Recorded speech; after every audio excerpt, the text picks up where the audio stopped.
In this episode of Bright Hearth, we continue with the fourth installment of a short series entitled A Homemaker's Rules for Life, where we're working through some of the foundational principles in the life of the homemaker. What is the homemaker prone to forget in the thick of a busy day or week or month? What truths does she need to be tethered to in the gales of motherhood, the pressure of keeping a home, and the business of a productive life lived before the Lord? Now, for many of you, these won't be brand new ideas. Most of what we need to hear doesn't fall into that category after all. Did I snap at my kids because I just didn't know that I should have? Was the homemaker disrespectful to her husband because just no one ever told her that she shouldn't be? Of course not. We all need to be reminded of these things from time to time. The fourth rule goes like this: do not boil a child in its mother's milk.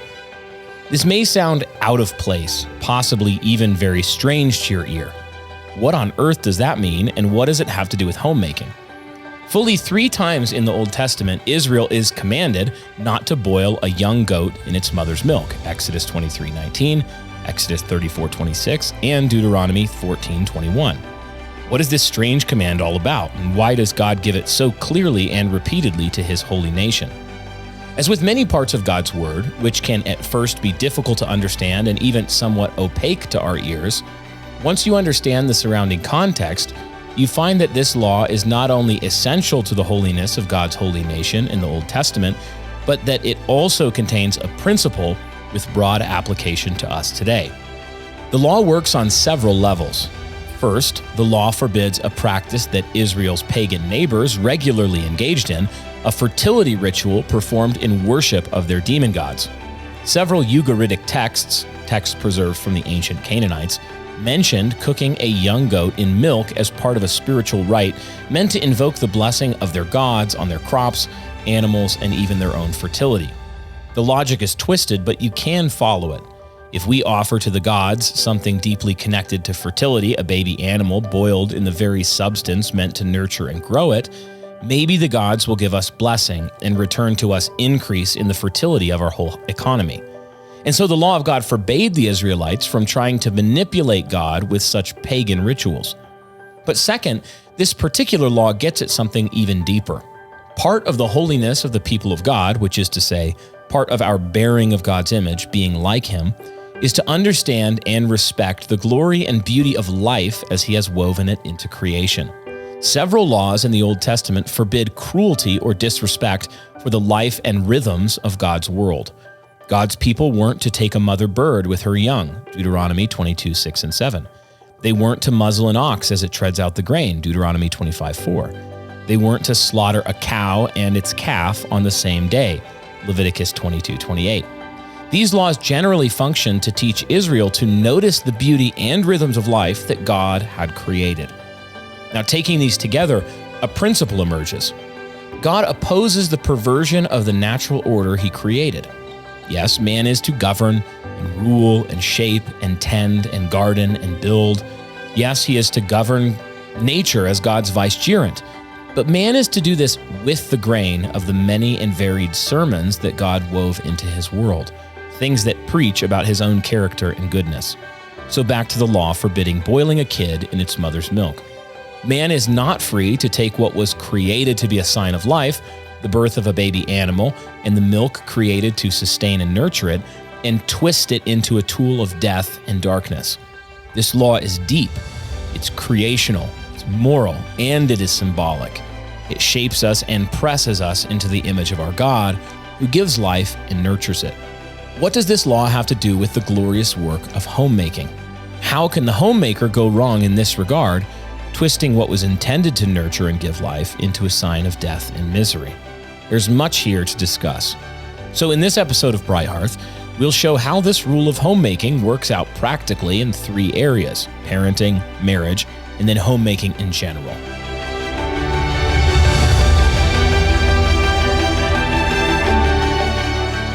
Welcome back to Bright Hearth, everybody. Brian and Lexy are here for another rule for homemakers.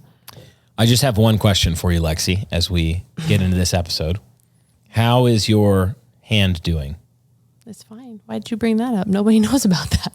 See, I thought you would take it that way because Lexy often has many burns on her person. No, I don't. No, from I cooking. don't. Okay, I the don't. scars on your arm say otherwise. I think most women probably have similar numbers of scars. Ladies, think about what you think these burns are from and see if you can have it, share this in common. What are the burns from? This one has nothing to do with cooking. I know it's not cooking, but most of them, what are they from? Sourdough.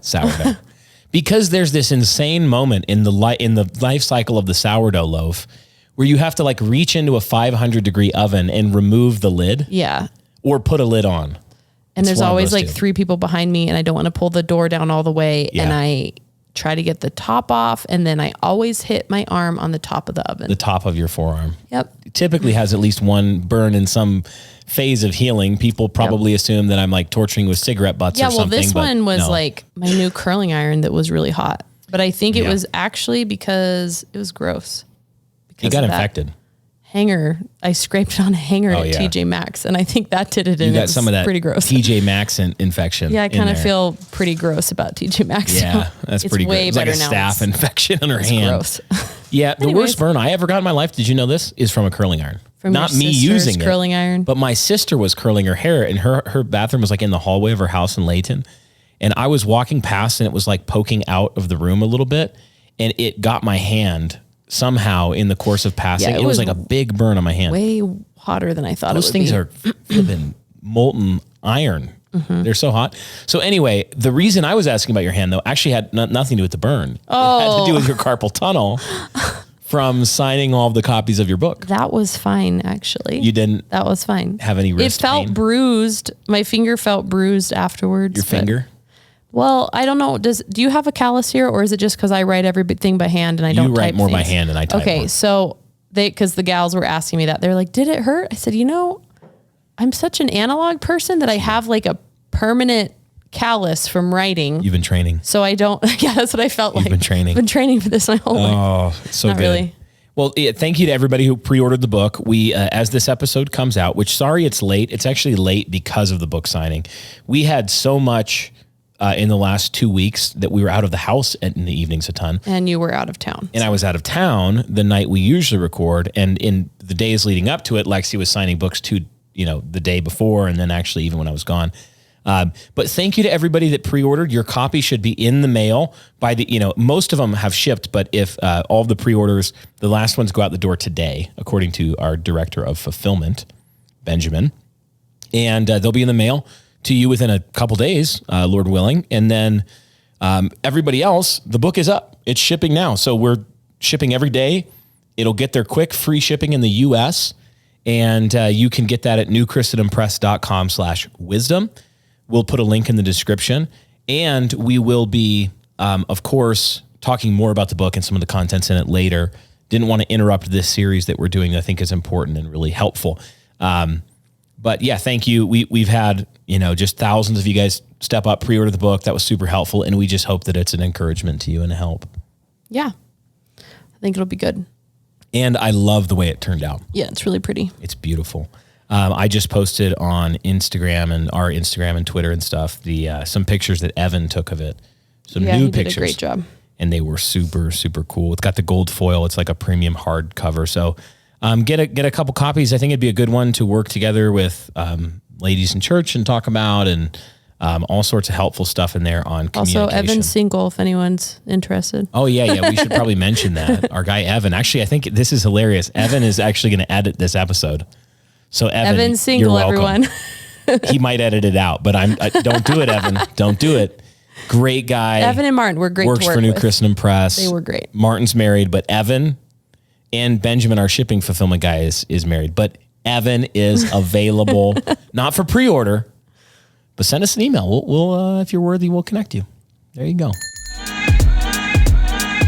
Look, Bright Hearth listeners, my lawyers have told me that I'm not allowed to guarantee that using Indigo Sundry Soap Company products will make you more attractive, but I am guaranteeing that is true. If you're looking for premium handmade soaps without the seed oils or other nasty hormone disruptors, then you need to check out our partners at Indigo Sundry Soap Company. You can find them at indigosundrysoap.com. And hey, if you use code Bright Hearth, all caps Bright Hearth, you get 10% off your order. So check it out and subscribe to one of their regular deliveries today. When you have a busy house, The immediate demands of activities, events, and never-ending to-do lists can overshadow critical long-term decisions. Life insurance, financial planning, education savings, and retirement are continually backburnered. Joe Garrissey and his team from Backwards Planning Financial will help you maximize financial tools, management, and strategies so you can focus on your home and have confidence for your financial future. Visit backwardspanningfinancial.com. That is backwardspanningfinancial.com, or call 615-767-2555 to speak with Joe to develop a plan for the future. The Proverbs tell us that in the multitude of counselors there is victory. KeepWise Partners applies this to your business, building Christendom through your work. Running a small business is tough, but you're not alone. KeepWise Partners provides expert bookkeeping and advisory services with integrity, sharing your values to help meet your goals. And look, we really believe this. We use KeepWise Partners here at New Christendom Press. So visit keepwisepartners.com or call Derrick Taylor at 781-680-8000 for a free consultation. KeepWise Partners, excellence in finance and accounting for your business. So one last thing about the book. I know we've had a lot of questions. International orders. So we have free shipping and all that set up through our website, newchristendompress.com, where we sell all of our books. But we also partner with 1,000 Generations Printing company that for our international fulfillment. So that's Canada and anywhere else. And they are actuallychristianbooks.com. So actuallychristianbooks.com. I don't think they have it listed yet, but we just sent them a case. So they have our previous 2 books, and then this one will be available through those guys for international. We'll put a link on the page at our website as soon as it's live so that you can just go there right from our page. Would that be people interested in the UK also, I saw? Yes. Yep. Okay. So we've been replying on Instagram as people ask, but I just figured I'd say it here. One other thing that you should know, because people ask us about Amazon all the time, is your book on Amazon? Why aren't your books on Amazon? And the reason is because we want to create a truly Christian economy. And so when we publish a book, people don't generally know this, but when you sell a book through Amazon, most people are actually having their book printed by Amazon on demand as they're sold. And the quality is lower, first of all. We don't have control over the quality of printing, and we're very passionate about that. And then secondly, the majority by far of the price you pay for that book goes to Amazon. So most publishing companies and authors especially, by the time you get to the author's royalty on these things, it's like they're getting a % of $1 or something like that out of a $20 book purchase. So instead of that, we have our own warehouse. We hire our own people, Christians in the church, to do all of our fulfillment. The books are not just out there with Amazon. We touch every one of them. They go in our custom packaging. We try to take good care of our customers in that sense. And then we also offer free shipping in the US. So it's this, even if you're Amazon Prime, it's not a better deal on that front. Oh, that's a good point. That's and then a good idea. If you buy the book, you should be prompted to give it a review on our website after a couple, like maybe 2 weeks after you order or something like that. And we would, of course, appreciate your best and most honest 5-star review of the book. Your best and most honest 10-star, whatever the highest is. Because look at Lexi. Well, you can't look at her, but go back and look at the YouTube. She's worth 5 stars. Anyway, enough about the book for now. Let's talk about ancient pagan fertility rituals. Because this is Bright Hearth. Yeah, that's not where I thought you were going to go with that. This is Bright Hearth. We're talking about this 4th rule for homemaking, that you shouldn't boil a child in its mother's milk.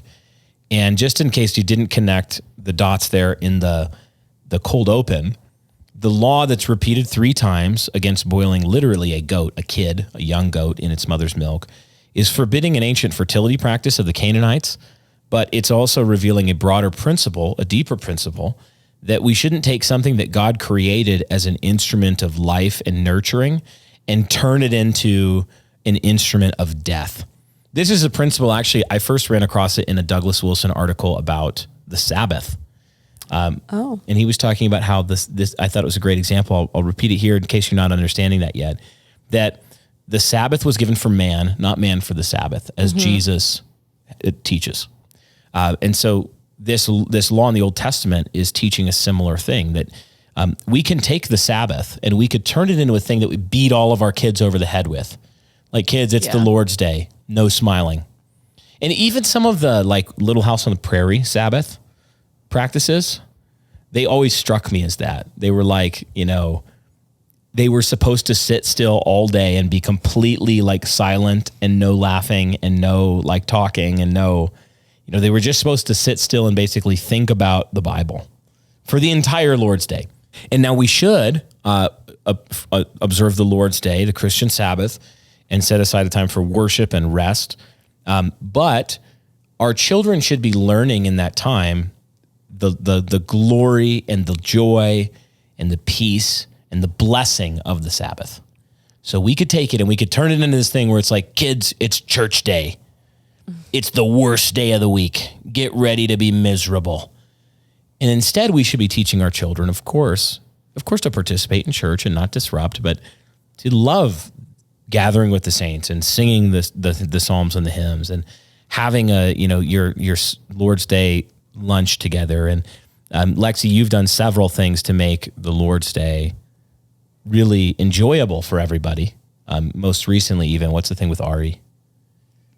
You've been deploying Ari in a way that I highly approve of. I have no idea.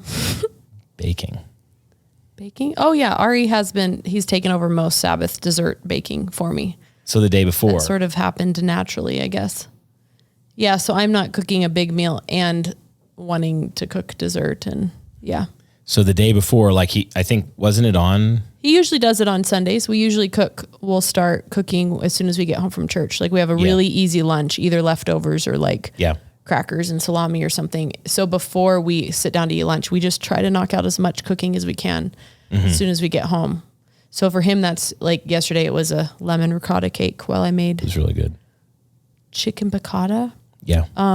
So yeah, that has been helping a lot. Yeah. Stay consistent with having like a Sabbath dessert. Cause I don't do much sugar the rest of the week. So yeah, the kids, everybody loves it, of course, having dessert on the Lord's Day. Our kids have, there was a time in their life where they came to basically think that dessert was their right of life with any given day. And to the point where my dad was saying he took them out, or he had like a couple of my other kids a week or two ago, and they were hanging out with Grandpa.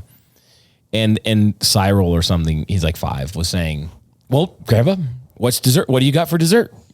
And they were like, well, we don't have dessert. And he was like, well, where are we going to go? We got to go get dessert. We're going to get ice cream. We get cookies. We got ice cream. There's options here. Popsicles. But there's not an option for no dessert. No dessert. And actually it worked. So the thing is, like, they did get dessert out of it. So it did work. I thought that was a great illustration that really clicked. There's a lot of different applications of this principle. Yeah, that's good. The Sabbath. That have clicked for me after coming across that. And I think it was a blog post that Pastor Wilson wrote at some point. But like I said, we wanted to talk through how this rule would apply to parenting and then marriage and then homemaking. So starting with parenting, the relationship of the homemaker to her children, I wanted to talk through some of the ways that the homemaker could turn instruments of life into tools of death in relation to children and parenting. And one of the most obvious ones, and then I want, that I would say, just to get the ball rolling, would be, obviously our culture turns the womb into a place of death, just in a baseline, through abortion and chemical birth control. We've turned that, it's supposed to be a glorious, good gift of God. And we've turned the womb into the most dangerous place a child can be.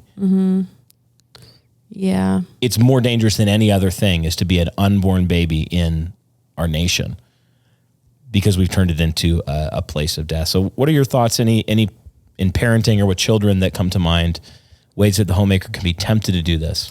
I think there's 2 that I see most often. One of them being like health and diet and food, all things like that. Oh, that's really good. And the second one being sleep schedules. Walk me through the health and the food thing, because I think that's really good. Yeah. Very true. How do we turn that into an instrument of death? An example might be like, if the whole point of your health is to be around others and to be able to be in fellowship with people and to do interesting things and to serve the Lord with your body, oftentimes that means like pouring out your physical health for other people, and in ways that make you tired.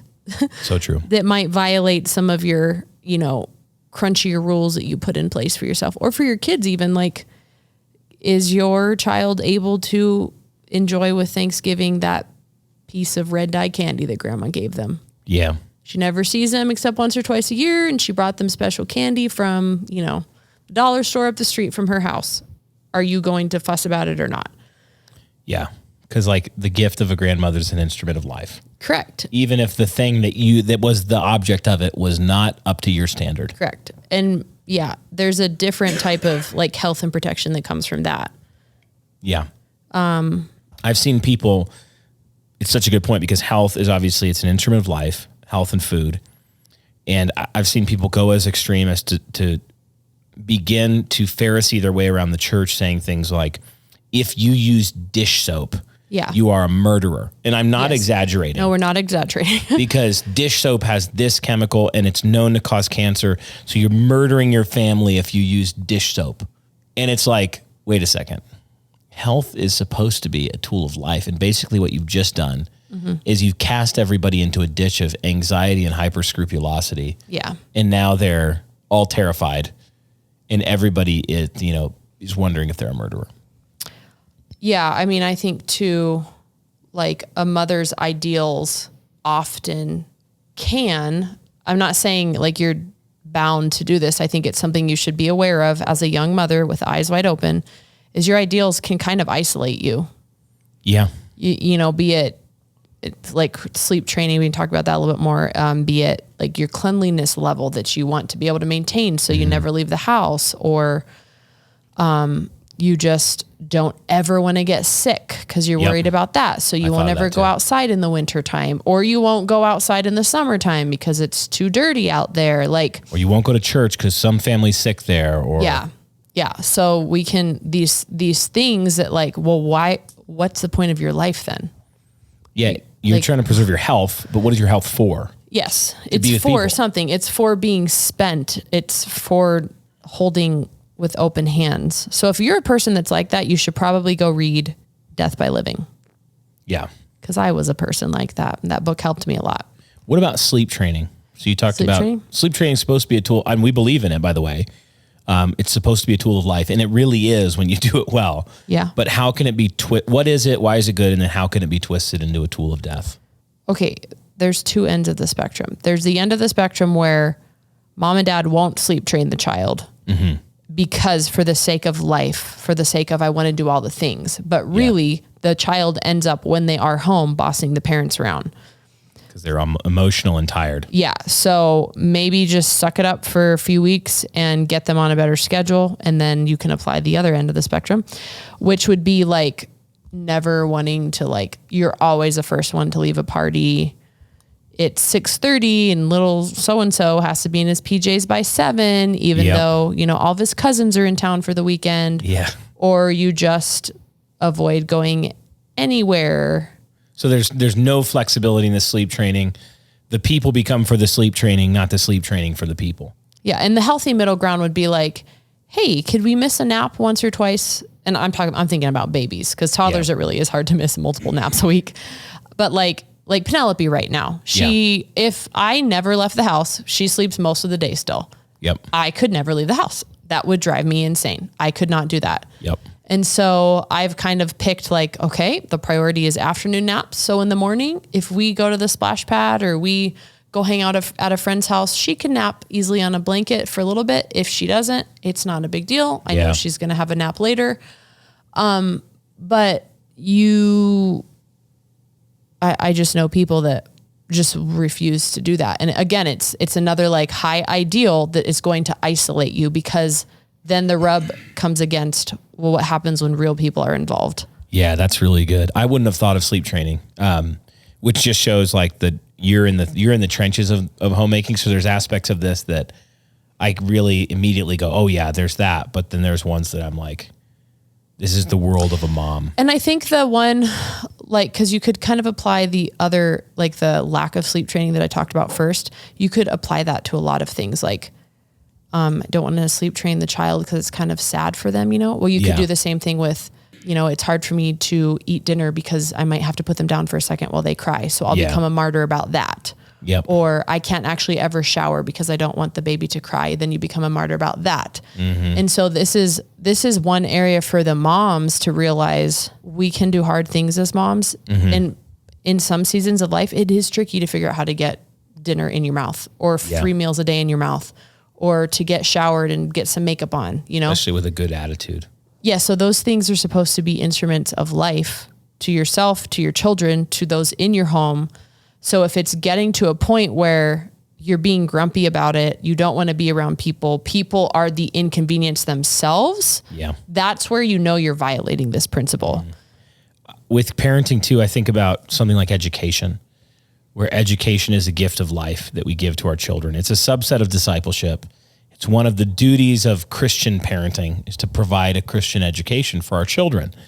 And there are so many ways to turn that good gift, this instrument of life that's supposed to make them free, where their minds are shaped in the nurture and admonition of the Lord Jesus Christ. They understand the world God made, the story of history that God is writing, the scriptures, all these wonderful gifts that we're giving our children in education, books to read, rich cultural heritage, all these things. And we can take them and we can turn them into just an absolute prison and an absolute just bludgeon that they get hit over the head with. And it's interesting to me because something you said about sleep training, I think is true in education too, that you can boil the child in the milk of academic rigor, but also you can boil the child in the milk of being a kid and having fun. Oh, yes. And not give them the education. So what do you think about that? Like, do you see both directions there? I don't know. At least in my experience, my issue hasn't been like not giving them education, but like, I don't know if this is what you were thinking, but like I have 7 kids. A temptation of mine could be to say, I feel bad that they always have to pitch in. Why don't I just do it all the time? Yeah. And I'll just let them go do what they want all day long. Yeah, that's what I mean on one of the ditches for sure. Okay. So I have definitely had to learn like, nope, it's okay to expect everyone to pitch in. Yeah, like this thing that's supposed to be a gift of life, letting your kids be kids. Thinking about like the house, household, the physical space we live in. If I did that, it would be under 20 minutes and the entire place would be burning down. I am one person. I just can't keep up with the exponential, we're not even talking about dirt, exponential like toys and coloring books and normal books and socks and clothing. So I've had to be like, actually the house is for the people. Yep. Part of it being for the people is actually having it picked up. And that's not a bad thing for me to expect everybody to pitch in multiple times a day. Totally. And that has been so much better. Everyone loves it once it's picked up, not necessarily the process of getting there, but even in education, I think like you could, and there are even formal systems of education and theories of educating children like that I think can do this, where you basically say, well, we're giving them this good gift, this instrument of life, like of childhood, where the wonder and the joy and the play and all of that. But then we turn it into this actual system of slavery, where instead of teaching them, to enjoy and be children, they end up slaves to their own passions because they're not disciplined. I can talk about this a little bit more. Yeah. Now I know what you're getting at. I was like super duper to a fault Charlotte Masony early on. And so for me, a lot of what that looked like in the details of our life was like only home for meals, on the mountain otherwise. Super into nature study, super into like eating on the mountain, nature journaling on the mountain, all day long on the mountain, napping on the mountain, everything's on the mountain. And we live in Ogden where that's actually possible. So I don't remember what number, I think it was maybe number 4 or 5 of my kids. I felt so guilty that I couldn't do that anymore, purely because I had more work with more people and that required more time in the home. So I couldn't be out as much. And that was really hard for me to wrap my head around like, no, this is good for them too. This is also a gift. I'm actually teaching them how to be content in the home, how to pitch in the home, how to like work. That's when I started talking to the kids a lot about there's times for work and times for play. Yes. They're both life-giving. They both help one another. And I do think that's a ditch that some people can fall into where you feel bad. You're like, but I'm taking from their childhood. They are owed like running free on the mountains like Heidi all day. Free play all the time. And academic rigor is a gift. Teaching your children discipline is a gift. Teaching them to sit still is a gift. Even boys, education needs to be shaped to the the sex and disposition and age and all that's true, but it's a gift to teach our children to subdue their passions and direct them to godly disciplined ends. Mm-hmm. And of course, you can boil a child in the milk of that, because academic rigor is a huge gift. But then if you think about it, there's a way that you're like, you could take your kids and say, I'm going to force as many classics down your throat per day as possible for 10 hours a day. And then in the evening, if you're not reading Ovid, then, you're going to get disciplined and you're going to get a talking to. And it's like, you're taking this instrument, this good gift. Ovid is a good gift. It's all a good gift, all this classics. And academic rigor is good, but like, don't turn it into a knife that you're stabbing your kids through the heart repeatedly with. Mm-hmm. Like a lot of these things, you'll find that there are ways in both directions, ditches on both sides of the road, where you can take something that's so good and from the Lord and then just absolutely kick. Discipline's another one I think of. Discipline is a good gift of God, but like there are ways that you can take discipline and turn it into an absolute instrument of death in your children's life. Yeah, a lot of this reminds me of just like child-centered parenting in general. Yeah. All of it. Yeah. So when we're thinking about our children and parenting and the work of a homemaker, as a mother, a father, most of what we just said is absolutely applicable to a father as well. We just need to make sure that we are not forgetting that the point in parenting is actually the person. It's the child. Mm-hmm. And not in a idolatrous, like you teach the child that they're the center of the universe kind of way, but we're actually trying to form them into something great for the glory of God, for their good. And so all of these different things that health and food and sleep and education and discipline and training and play and all of these things, because we're sinners, we are absolutely capable of boiling our children in them. Mm-hmm. And we need to be careful that we're thinking clearly and keeping before our eyes at all times that the person is actually the point. Mm-hmm. They're the thing we're trying. Otherwise, we might end up sacrificing, or another way to put it would be sacrificing our children on the altar of academic rigor, or on the altar of health, or on the altar of whatever else it might be. Yeah. Any other thoughts on parenting? Yeah. But not today. Okay. It's like, we have some other principles that are actually, I think, sub-principles of this one that we'll talk about later, like the home being for the people. Yeah, that's what I keep thinking of too. So we'll leave some of that trying not to for the future. I think it's such an important sub-application of this that it deserves its own rule. Me too. Let's think about how this works in marriage, though, because there are ways that a homemaker or a wife can turn instruments of life that God gave in marriage into tools of death. With her husband, I'm thinking of things that she's called to exercise for his good. Again, the person being the point in marriage, like the husband is for the wife is for the husband. They're both for the Lord. But even things that have been given for the good of a husband or wife can be twisted into a weapon. I'll give an example from the husband's perspective, and I think it will. Thinking about, and then I think you'll get where I'm going. Leadership, the headship of a husband, is a good gift. That God is the one who did that. From creation, it was in the state of innocence. It was a good gift that the woman was made for the man and not the other way around. And that she was taken from him and given to him to be his helper. He is the head of his wife. From the beginning, this was so. The Lord did this. It's a good gift. But a husband can, in several ways, make this into a bludgeon. A husband can say, in the name of the gift of leadership, that he can take this good gift of leadership and turn it into an absolute tyranny, where he's boiling his wife in the milk of leadership. He's saying he's domineering. He is not caring for her. He's not cherishing her. He's not properly nourishing or knowing her. He's leading in a cruel or tyrannical way. In his headship, it doesn't cease to be headship. The milk doesn't cease to be milk when the goat is the kid is boiling in it, but it becomes an instrument of death, to where he's just dominating his household. He doesn't care what his wife thinks. He's not interested in her actually helping him. He's just interested in imposing his will upon the house. And it's not a will that is shaped by Christ-like love and self-sacrifice and the good of the people. So that's an extreme.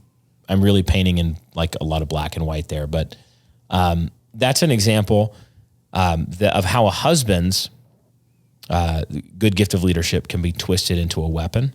Mm-hmm. So anything come to mind for you about a wife? I have some ideas. I just don't want to, I don't want to shape I want to hear what you think before I think the biggest one that's really common is hearing women who are like super aware of a sin their husband is struggling with and have been aware for a long time. And they just, for whatever reason, if they're not used to confrontation, if they genuinely think it's the holier thing to do to never bring it up, but they just are not helping their husband because they're too submissive and quiet in a way that's not actually being a helper. Yeah, I was thinking about that's a really common one with this. That wifely submission is a good gift that's for your husband, but it can become actually a passive abdication. Yes. You're not helping him. No. Yes, exactly. And there's a ditch here because a boss babe will hear that and think, exactly, that's what I'm doing all the time. I'm helping him. And you're like, well, no, you need to be quiet. You're actually not respecting and honoring your husband. But there absolutely is a dynamic in all of the wise, godly Christian households I'm aware of that I'm close enough to see the dynamic where the wife is able to genuinely help her husband. And sometimes by pointing out things he doesn't see, by saying, hey, have you noticed this in the kids? Mm-hmm.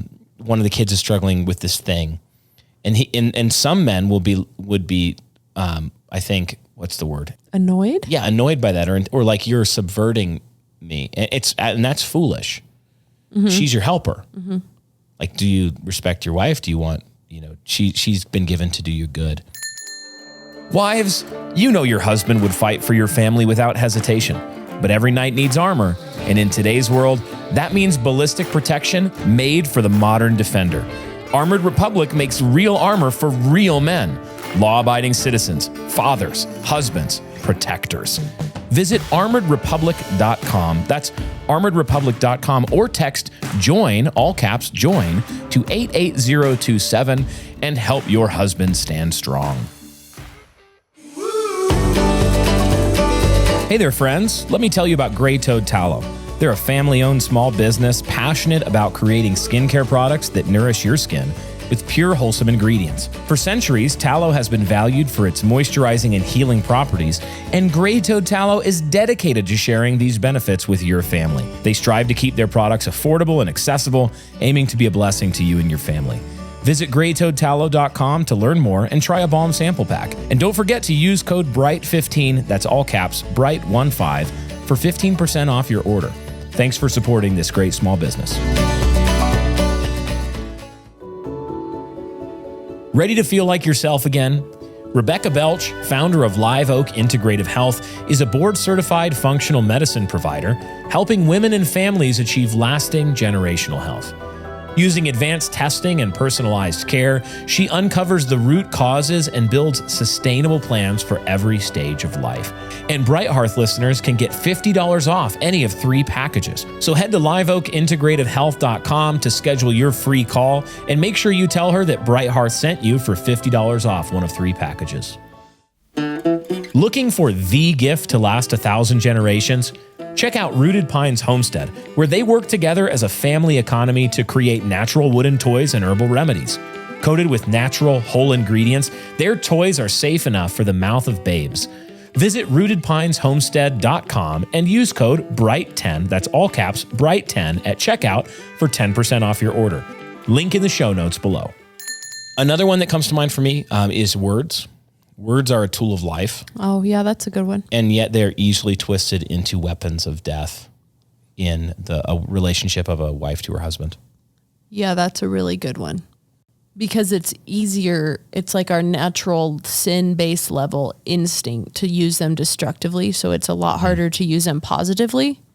And it feels weirder. So, yeah, that's really a good one. So don't feel bad if it feels weird. It probably does. Mm-hmm. You need to keep doing it anyways. Yeah, like if it's actually a discipline for a wife to like, oh, I need to honor my husband with my words. That's okay if it feels like a discipline. Do you believe it's a discipline for a husband to love his wife? Yeah. I would say, pick 2 or 3 things a week that you're telling him if it feels weird to you. And if you have to write it down first, write it down first. It's not like less sincere because you're doing that. It's probably more so because you actually desire and are training yourself somehow to do it and accomplish it. Yes. Like you have to think that your words were given as a tool to help and love your husband, respect and honor your husband. And even what we talked about a second ago with the submission piece, using your words to in honor and respect to genuinely help your husband and say, I'm seeing this in the house. I think that this needs some of your attention.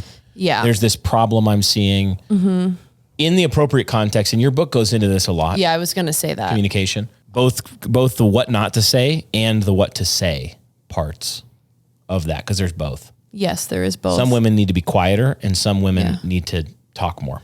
And the solution for both is, so the person that's talking too much needs to be quiet. The solution is, if you're not to a place where you genuinely wish your husband's good, then just keep being quiet. And you know that. Be honest with yourself. You're not dumb.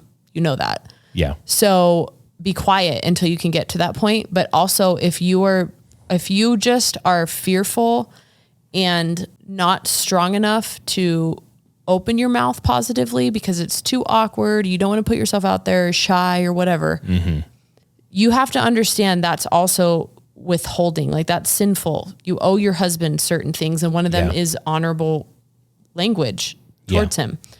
So you also have to believe strong enough that what you're doing is wrong, that you're willing to do it. Yes. So much of what we're talking about today boils down to something you just said, that you actually, the heart is so important. Am I actually for my husband? Yeah. It's the same with the kids that we were just talking about.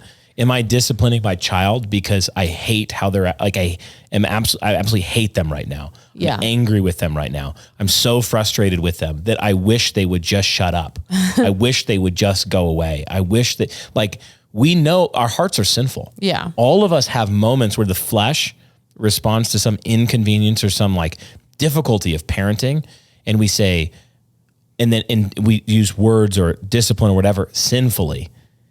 And you could outwardly do the same spanking, do the same thing, and you're sinning in one and not the other. And it really comes back to this. As an overflow of my heart is the word and the deed that I'm doing, is it truly an instrument of life? Yeah, and I don't want someone to hear that and be like, well, I'm so frustrated all the time, and I guess I shouldn't be spanking my kid. Discipline. And I remember Pastor Wilson saying the solution, if you're a Christian, you know the solution to that. It's to repent on the spot and get back in fellowship right there and give the spank. It's not to so don't draw it out forever, like a month of, no, I'm not going to spank. I'm going to show them grace instead. That's not the solution. So I can't talk to my husband about this thing that's bothering me because I know I'm tempted right now to be sinfully frustrated and rude about it. So instead, I'll just be quietly taciturn and rude for a month. What I would say is, hey, I need to talk to you about this, and I'm tempted to be really snarky right now, so bear with me. It's true, guys. And the thing is, a good husband, and I hope I am a good husband, like the thing that I want to do when I hear that is go, oh, okay, I'm thankful that my wife is self-controlled enough, even though there's something we need to talk about clearly, that she's acknowledging even from the beginning that there's a way she could sin right now. I would hope, I don't know if you think about it this way, but I would hope a mature husband is more thankful that she's doing it that way than him having to deal with a huge blow up down the road. Absolutely. Even if it feels awkward in the moment. We talk about this all the time. It's like I've been beating this drum for maybe like the last month, even in our internal conversations, like elders. And there's like a way that you can have 1,000 hard conversations in the course of your culture and life and relationships. That's really good. And you're doing that because you don't want to sinfully have one catastrophically bad conversation once every 3 years because you never talk about anything. Yeah. And so you're not dealing with, it's the person who doesn't deal with sin and frustration regularly. So it piles up, and then a spark hits the forest and it's full of deadfall and just burns in this inferno. because you didn't just clear the debt, clear it out when it happened. So words, I think, absolutely. When so much of this has to do with words, but a wife to her husband particularly needs to think, my words are supposed to be a tool of life for my husband in my home. Are they? Am I honoring? Am I respecting? Do I know how to, am I sweet? Am I gentle? Am I kind? Am I patient? I've even told ladies that struggle with this, like, put on your index card then. Text husband. Text husband how hot husband is. Guys, I get these texts constantly. I'm just kidding.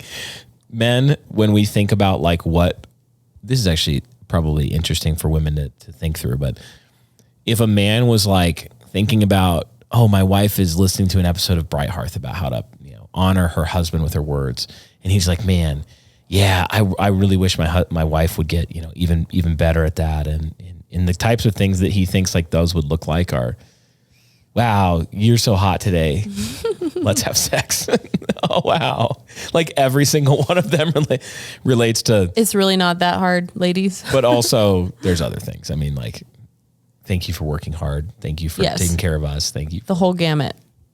There's a bunch there, but I was just thinking about what a husband's like fishing for. He's like, he sends this episode to his wife and he's like, hey, this was such a good episode of Bright Hearth, and he's really hoping like to get a text that week about how handsome he is and how strong, how good his muscles look that week. But anyway, man, there's a lot to go into here that this is not the episode for, but I know why ladies won't do it. Why won't they do it? We shouldn't talk about it right now. Let's hear it. They won't do it because then they'd have to follow through with it. What do you mean? I mean that oftentimes if a lady is going to say that, she knows what she's saying about herself. She's often probably struggling with wanting to have sex with her husband. Oh, I see. You see what I'm saying? So let's just like close that box of communication altogether. Oh, that's horrible. She's actually saying like, I'm not interested in you. And I'm not going to say anything because I don't. Because then I know what that means. Coming home and being like, you said I was handsome. I don't know anybody in particular like this. I'm just saying I could see that being, if you heard us say that and you immediately said, absolutely not, I'm not going to do that. You have to ask yourself more questions. Well, why not? Why am I cold to my husband? Yeah. Why do I not? Which is why this does matter. Yeah. There should be a Song of Solomon. My desire is for him and my desire and his desires for her. I always think about what the Farleys used to say about if you think our marriage is sweet, what you see in public, it's even sweeter in private. And you have to think about that. You are like, what's the word? PR for your husband. Yeah. His good name. Yeah. So if you want it to be even sweeter in private, that has to start in public. Are you willing to publicly honor your husband with your words in front of the kids, in front of your parents, in front of your girlfriends, at the prayer group? Yeah, especially at the prayer group. And that enkindles, I feel like, sweetness in private. I don't know. It just seems how it's naturally works itself out, I guess. Eric and I were just talking about this with respect to preaching, that the principle that you're talking about, that it's actually because some women hear that and they think, but my husband isn't worthy of it. I'm truly frustrated with him. He's not worthy of it. What we were talking about is that it's the kindness of God that leads to repentance. Yeah. So the prodigal son goes home expecting to be, basically hit over the head by his dad. Like, you idiot. It's all your fault. And it's true. That was 100% true. Like it was completely his fault. And yet he comes home and the father's mercy restores him. It's just absolute huge mercy. And we can forget that kindness is actually the steadfast love of God, is the thing that's supposed to make us, when we're confronted with the hard, cold edge of the law, yet still run to God, is that what we're running to is a fountain of everlasting love, a God who is for us. He loves us. He has tender affection towards his people. And so you have to think like somebody has to repent first. Yeah. And it's that sweet, kind, gentle, honoring, it's that kind of love. That is what has the power to turn a heart so much more potently than the mere recitation of grievances, however correct they are. And not that it's automatic that you're just, every person who is able to live that out is going to get a better marriage.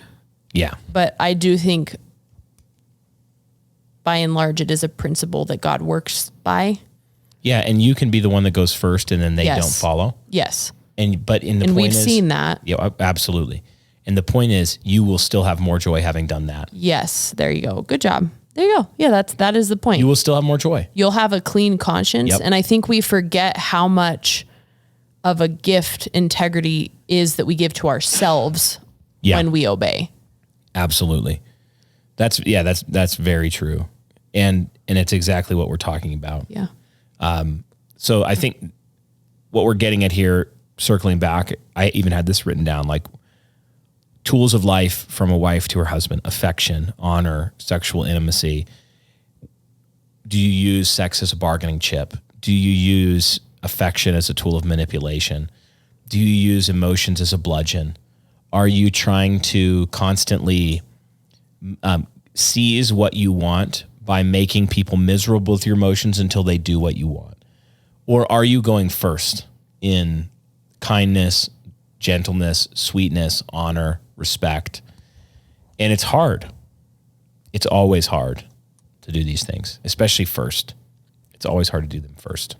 Okay, rounding it out just generally, and this is really a nod to the next episode that we're going to be doing again. A subset of this principle is going to be our fifth rule, that the home is for the people. But I'm just thinking of homemaking in general and ways in which we can turn all of these good gifts of the home into a prison and an instrument of death, like order and cleanliness and food and the schedule of your home and Sundays in your home and church and worship and the culture of your home. And just point out that really on every single level of homemaking, the reason this is such an important rule is that it is in play in every single aspect of the home. There's really not one that's not touched by it. Yeah, that's a good point. So any final points in the home, principles or categories that come to mind for you before we wrap it up? I think schedule is one. We've talked about a little bit, but maybe even putting a point on it. Yeah, I was actually thinking about this earlier, talking to another older mom friend of mine. How when I'm thinking through things in the home, I'm often asking myself, like, can I take this on as my responsibility? How can I make this the load lighter for everybody? So maybe it's that an example might be that I need to exercise because I need to be energetic and able to serve my family. Yeah. But I'm not going to take that time away from my kids. I'm first trying to figure out where it is my responsibility to get it done so I'm not taking from other people. Yeah. There's a lot of stuff with homemaking that's what I'm asking myself. I'm asking myself that with, when am I cooking? Mm-hmm. Am I taking away from school time that I'm robbing my kids of because I insist on 3 from scratch meals and 2 from scratch snacks a day? I'm asking myself that when it comes to cleaning in the home. I mean, obviously I have to clean when my kids are around, but this is something we talked about recently, and you actually were nicer about it than I was being to myself. But like, I'm not owed 2 hours of sitting on my butt every day. Mm-hmm. Okay. I do owe my children clean toilets though. So that's again, another, I think, so for me, that principle of like, I am to be a life giver. Mm-hmm. So my duties need to reflect that mom is like a joyful, capable person to be around. Yeah. And that she wants to be around us because she's not always hiding in dirty, piles of clothing or something. Yep. So I am trying to figure out how can I get some of my work done, because a lot of it has to be done with them around. Yep. But it is my responsibility to get a good amount of it done when they're not around too. So that, I can be educating them, so that I can be reading them books, so that I can hang out with them, so that I can talk to them and have a conversation without having to pull out the next recipe book off the shelf to just cook something else. Yeah. And I just think a lot of times I think a lot of women in our particular camp can get too idealistic and can purity spiral about this, and they just forget. But the whole point was for the people, buy a dang Costco pizza. Give them a beef stick for a snack. You don't have to make a 3-hour process to make a home cooked snack. Yeah. It's okay. There are good beef sticks out there. Like, trust me, I eat them even all if they're the time. not good beef sticks, though. Can you just chill out? Just chill. Give them a Slim Jim. Ladies. No. Yeah, see, lines. There's lines. I knew it. It's not the Slim Jim. It's the cheese in it. If that could be called cheese. And can I confess, it's so good. You guys just saw that live. You put one of those petroleum cube cheese sticks next to a Slim Jim in my hand, and I go ape on that thing. But do you understand the point of what I'm saying? Oh, absolutely. So much of it boils down to, and ladies, maybe you should just like write this down. This is seriously the thing that it gets to a lot of what Lexi's just talking about, what we've been talking about this whole episode.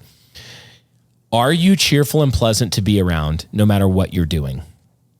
If you are, you can thread the needle on a lot of the logistics of what we just talked about in a million different ways. And it will be fine. Like, a lot of the people that you look up to, you're like, oh, they have such a good marriage. She's such a sweet lady. You'll figure out that it wasn't so much about all the techniques of everything she did. It was that she was a pleasant person the whole time. Yeah. Or a significant, she's not perfect, but like, it's the same thing with a husband, where what does a wife really want from a husband? Yeah, she needs provision. She needs protection. She needs his presence. She needs leadership. But like, really what she wants is a kind, attentive, gentle, strong, like a guy, a man who loves her. It boils down to, he cares for her. He likes her. He's into her. And he can be a dope. He can be really stoic. He can be like whatever personality. If he's into her and he loves her, it's going to be great. For a wife, you can be quieter or you can be more outgoing. You can be way organic and you can be more like, the Lord will sort it out. Like, you can be a lot of these things, but if you are a pleasant, kind lady, it will go far. Oh my goodness. Like, seriously, sort it out. It's what Misty Winkler is her best saying. Organize your attitude. Literally, like, put it up in stone. Carve it over your mantelpiece, because that is the thing. Seriously, I mean, like, there is so little that can go wrong in a marriage. You can be broke. You can have health issues. You can have church problems. But if you're pleasant and sweet, and if the husband loves his wife and he's patient, like, seriously, you're going to want to be around those people. Because you know what that is? Yeah. It's holiness. Love the Lord your God with all your heart, soul, mind, and strength, and love your neighbor as yourself. And this is the thing I was getting at with Eric and I were talking about. Like, you have to understand that God is like that. We get this idea of God that he's like this distant, miserly father that basically he has a big cudgel in his hand all the time, and the main thing he wants to do is bop you on the head. But like, think about the psalmist. We talk about like K-Love worship songs. They're too repetitive, but like, think about that one psalm. It's just over and over, like, the steadfast love of the Lord endures forever. The steadfast love of the Lord endures forever. The steadfast love of the Lord endures forever. Like, it's more repetitive than a Chris Tomlin song. And the reason is that the psalmist wants you to get this about God, that when he rebukes Israel, he rebukes them for forsaking the fountain of living water that is himself and hewing out broken cisterns that hold no water. He's like, why are you going to the place where there's no joy, where I'm not at? Yeah. So if we're going to be holy, we're going to be like God. And to be like God is to be full of joy and love. Mm-hmm. Yeah, that's really good. Which is why, to me, like, the whole thing, this is the main thing pastors need to get. It's the main thing fathers need to get, husbands need to get, wives need to get, friends need to get, is just be a kind, cheerful, pleasant person who loves the people around you. And like, who cares if you eat organic or not? I mean, it matters, but like, yeah. But at the end of the day. Do we have a Q&A? Oh, what a good question you bring up. We totally do. I'm 100% prepared. Conflicted in Indianapolis asks, they say, hey, thank you so much for the show. How much time should parents, moms especially, spend playing with their kids? I have an almost 5-year-old son and an almost 2-year-old daughter. They're in the middle of, I'm going to summarize it somewhat. They're in the middle of major renovations. She cooks most meals from scratch. trying to have a tidy house, trying to prioritize catechism, Bible reading, prayer, getting outside. So like all these different things, and is struggling with guilt about like not playing on the floor. But the second she gets down on the floor, she's like, oh, there's a vegetable from lunch. Yep. Rotting. And now I'm cleaning again. What a timely question for this episode. Yeah, that's funny. How are you thinking about that? Spending time playing with the kids. What are there's ditches on both sides of the road here, but what comes to mind? How can you help conflicted in Indianapolis? I don't necessarily spend a lot of time playing with the kids. If I'm going to do something with the kids, I want my time to be spent reading to them. And I've kind of always been that way. If I'm truly playing with them, it's outside. Yeah. So I don't know if that helps you or not. I mean, when I had maybe 2 kids, there was an older mom that brought up something from Elizabeth Elliot that really helped her, where Elizabeth said, it's okay that your kids see you working really hard because it's teaching them how to work really hard. Mm-hmm. I think what the heart of this question is often getting at is like paying attention to your kids. I, as a mom, want to pay attention to your kids. Yeah. And there's lots of ways to do that include your kids in the work that to them is probably more exciting in a lot of ways than building block castles with them anyways. My kids would rather help me fix the sprinklers. Yeah. Than almost anything on a Saturday. But the challenge to that is then you being willing to let them into your world. It's much easier for you to sit and play toys with them than it is for you to have them bake bread with you. Yeah. I think another aspect of this, because that's very important, is that we can turn all these things into a checklist that like all the good moms, and you see like a post about it on Instagram or Twitter, and like, you got to play with your kids and wrestle with them every day. And then you're like, oh, well, I don't do that. But like, maybe that's their personality, and you bake with them every day, or they, clean up. Again, back to what we said. Are you cheerful through the whole thing? Yeah. And they can tell you like them. That's what I was going to say. Who cares how much you wrestle versus them help? Yes, that's exactly what I was going to say. Alfie came into the kitchen early. It's Monday here right now. And we have dinner guests coming over, and Brian was out of town for a few days, and we were busy over the weekend. Mm-hmm. And it was like so much to catch up on this morning. And Alfie came in, kind of fussy. And I'm like, I know what he wants. He wants to sit with me. He wants to play with me. Yeah. So, and that moment of temptation of like, just get out of here so I can mop the floors. Instead, I got down and I gave him a big hug. It said, Alfie, you want to sit with mommy? And I sat him on the counter, chatted with him, made eye contact with him while I continued cleaning the floor. Boom. And it was like that's what he needed. It wasn't that I needed to stop and get out a board game to play with him. Exactly. It was that he just needed mommy to acknowledge him, give him some love, and be there beside me. Exactly. Tomato staked beside me. Exactly. When it comes to playing too, I think this is one thing dad can do. And it's not it's okay if it's a little more special. Like, think about the dynamics of family stuff that we do. Like, go to the lake, go to whatever. A lot of times you've got a little baby, and little baby's not going to be happy with me. Even I will help and I want to help, but like Penelope doesn't want 4 hours of dad. No. She genuinely wants and needs 4 hours of mom. So I can help. I can step in and pinch hit while mommy's getting something ready or whatever. Mom needs to go to the bathroom. Like, daddy, hold the baby. But what am I doing? I'm out there paddle boarding with the kids. I'm out there taking them on hikes to dangerous locations. Like, dad. Dangerous. I know. We'll tell the story on it. We're running out of time. I will tell you guys, remind me the story of the harrowing adventure that Ari and I had. It nearly resulted in fatal catastrophe.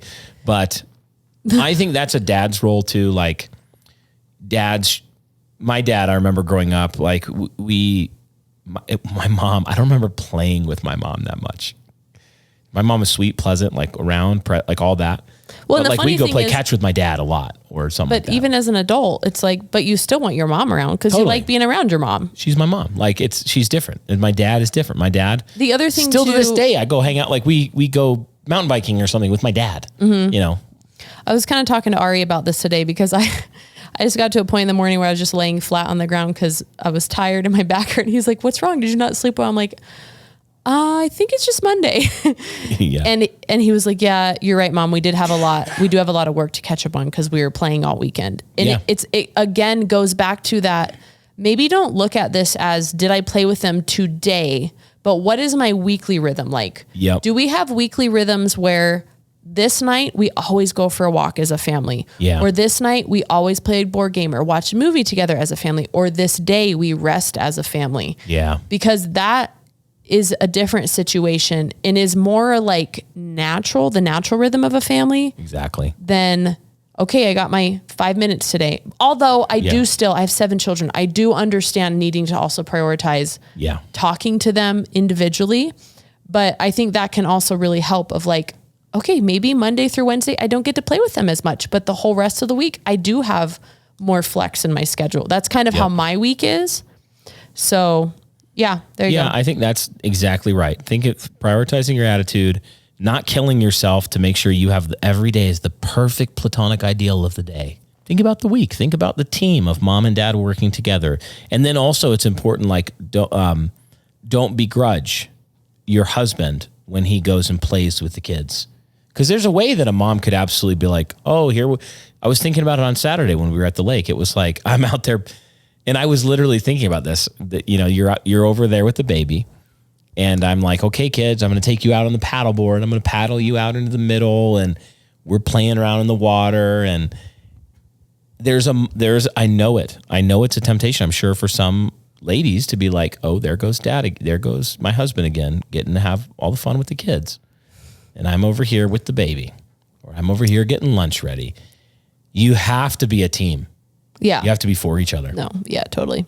You cannot I didn't feel that way, by the way. I know you didn't. Like I didn't. It was more, I think it's good for a husband to have an instinct to be like, let me make sure that my wife actually does occasionally get to, it's like, it could be as simple as, can I hold the baby? Do you want to go out on the paddleboard for a little bit? Do you want to go and I don't think you would. I would pretty much always say no, thanks. I know my wife is the thing. But I got to do what I wanted to do. Which was hike. I wanted to hike around that lake. Yes. And that's what I did. I took the baby. I went on a long hike. And it is just, you have to know because maybe some of you men, like, and I know a lot of men listen to Bright Hearth, your wife might be the adventurous. Like, she really was thinking the whole time, I want to go try the paddleboard. Okay. Make sure that you love her and know her and give her an opportunity. Lexi, I can basically guarantee you that she would never want to go out on a paddleboard of her own. There are situations where she would, but it wouldn't be that she'd be sitting on the shore going, man, I could do a way cool trick on that paddleboard. I would love to paddleboard with you, but no, I'm not thinking that. She's not like, I bet I could get out there and then stand up and then dive off of it. That'd be sick, which is what I'm thinking immediately when we get there. And then I'm like, oh yeah, I've got the kids. I got to make sure I paddle them around. It's not just me playing on the paddleboard. Like, yeah. Come on, Brian. All right, guys, that's what we got for this episode. We hope it was helpful and practical. Again, if you enjoy the work we do here and you want to support the show, you can jump on our Patreon channel. We have ad-free versions of the main episode. We have In the Kitchen, which is a whole series that we do. Mainly just Lexi does very practical short episodes on everything from grocery haul to sleep training to all sorts of stuff. And that is in the description of this episode. And you can also pick up Lexi's new book. That's another great way to support the work that we do here at Bright Hearth and at New Christendom Press. And again, every dollar when you buy a book with us, it's, we're trying to push it back into the Christian community, hiring Christians in our community and business, and also providing you with great resources that are practical and helpful in seeing you raise up and build productive Christian households that are full of joy, full of fruitfulness, where sin is repented of and virtue is put on, and that you would have great, great joy in serving the Lord wherever the Lord has planted you. You can send in questions to us. We try to take up at least one every episode. When Lexi reminds me, in the send us a text button there on the podcast description. Just as a reminder, we can't reply to that. That's not part of the feature, but we do go through them and pick questions and try to run through those as often as we can here in these main episodes. Thanks again. Thanks to all of our great sponsors as well that support this show. And we'll catch you guys next time on Bright Hearth.